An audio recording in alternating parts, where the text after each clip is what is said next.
السلام علیکم ورحمۃ اللہ۔ اللہ تعالیٰ سے دوستی کا صرف ایک ہی راستہ ہے، اور وہ ہے نبی کریم حضرت محمد صلی اللہ علیہ وآلہ وسلم کی زندگی کا طریقہ۔ میں آپ کو پیارے نبی حضرت محمد صلی اللہ علیہ وآلہ وسلم کے خاندان کے بارے میں بتاؤں گی، ان کی عادات کتنی پیاری تھیں اور انہوں نے اپنی زندگی کیسے گزاری۔ یہ سب باتیں بتانے سے پہلے آپ کو میں ایک بچے کی کہانی سناؤں گی۔ بہت زمانہ گزرا، تقریباً 4000 سال پہلے کی بات ہے۔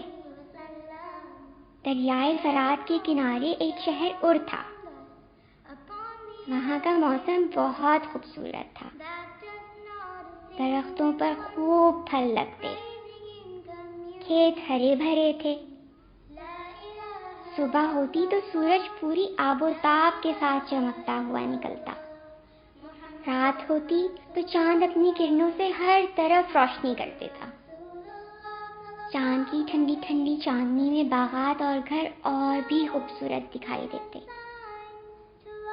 جن راتوں میں چاند نہ ہوتا تو کھلے آسمان پر ستارے جگمگ جگمگ جھلملاتے۔ شہر کے لوگ بہت خوشحال تھے۔ وہ سورج، چاند، دریا، بادل، ہوا سے خوب فائدہ اٹھاتے۔ آہستہ آہستہ وہ یہ سمجھنے لگے کہ یہ سب چیزیں جن سے وہ فائدہ اٹھاتے ہیں ان کی خدا ہیں۔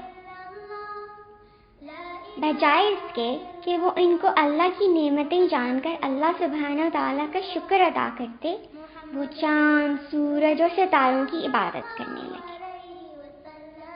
پھر انہوں نے مٹی اور پتھروں سے کھلونوں جیسی چیزیں بھی بنا لی اور ان کی بھی عبادت کرنے لگے۔ انہوں نے اپنے لیے بہت سارے خدا بنا لیے۔ اور شہر میں ایک آدمی جس کا نام آزر تھا، پتھر تراش کر بت بناتا تھا۔ آزر کا ایک بہت ذہین بیٹا تھا۔ وہ بچہ ابھی چھوٹا سا ہی تھا تو اکثر سوچتا کہ میرے بابا جو یہ کھلونوں جیسے بت بناتے ہیں ان کی عبادت کیوں کرتے ہیں، وہ تو انہوں نے خود ہی بنائے ہیں۔ جب بچہ ذرا بڑا ہوا تو ایک دن اس نے اپنے بابا سے پوچھا، بابا آپ نے تو یہ بت خود بنائے ہیں، پھر آپ ان کی عبادت کیوں کرتے ہیں؟ آزر کو غصہ آ گیا۔ وہ زور سے بولا، ہمارے باپ دادا بھی ایسے ہی کرتے آئے ہیں، اس لیے ہم بھی ان کی عبادت کرتے ہیں۔ بچہ خاموش ہو گیا، لیکن اس نے اپنے دل میں ٹھان لی کہ وہ سچ تلاش کرے گا اور اپنے رب کو ڈھونڈے گا۔ رات کو اس نے ایک روشن ستارے کو جگمگ جگمگ کرتے دیکھا۔ اس نے دل میں سوچا، یہ ستارہ کتنا چمکدار ہے، بس یہی میرا خدا ہے۔ صبح ہوئی تو آسمان پر کوئی ستارہ بھی نہیں چمک رہا تھا۔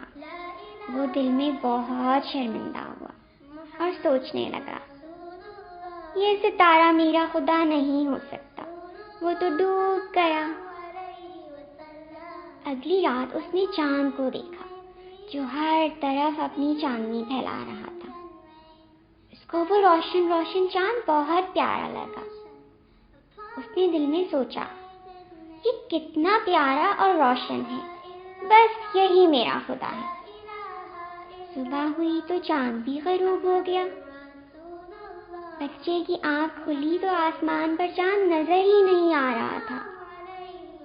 بچے نے کہا، یہ چاند میرا خدا نہیں ہو سکتا، اگر میرے رب نے مجھے سیدھا راستہ نہ دکھایا تو میں بھٹک جاؤں گا۔ اس نے سورج کی طرف دیکھا جو مشرق سے آہستہ آہستہ طلوع ہو رہا تھا۔ ہر طرف اس کی کرنوں سے روشنی ہو رہی تھی۔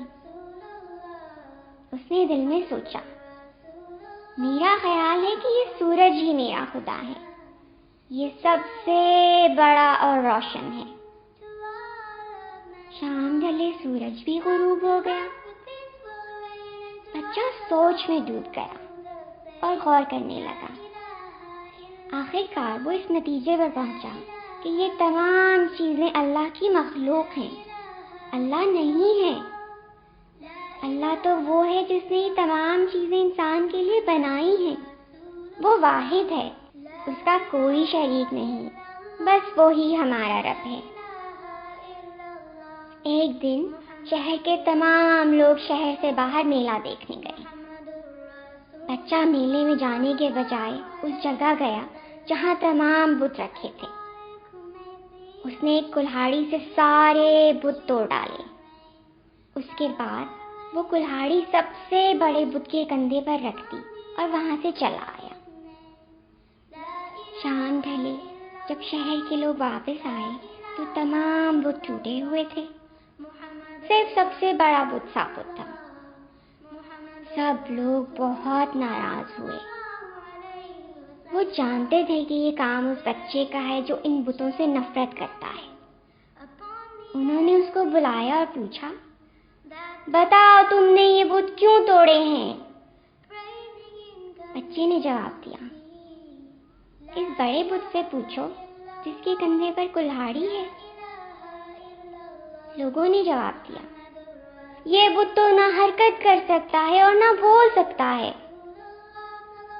بچے نے ان سے کہا، تو پھر اس کی عبادت کیوں کرتے ہو جو اتنا بے بس ہے؟ تمہیں کوئی فائدہ یا نقصان بھی نہیں پہنچا سکتا۔ شہر کے لوگ بہت جاہل اور ہٹ دھرم تھے۔ ان کو بچے کی یہ بات پسند نہیں آئی۔ یہ خبر اس علاقے کے بادشاہ تک پہنچ گئی۔ بادشاہ نے بچے کو اپنے دربار میں بلایا اور اس سے پوچھا، بتاؤ تمہارا رب کون ہے؟ بچے نے جواب دیا، میرا رب وہ ہے جو زندگی اور موت دیتا ہے۔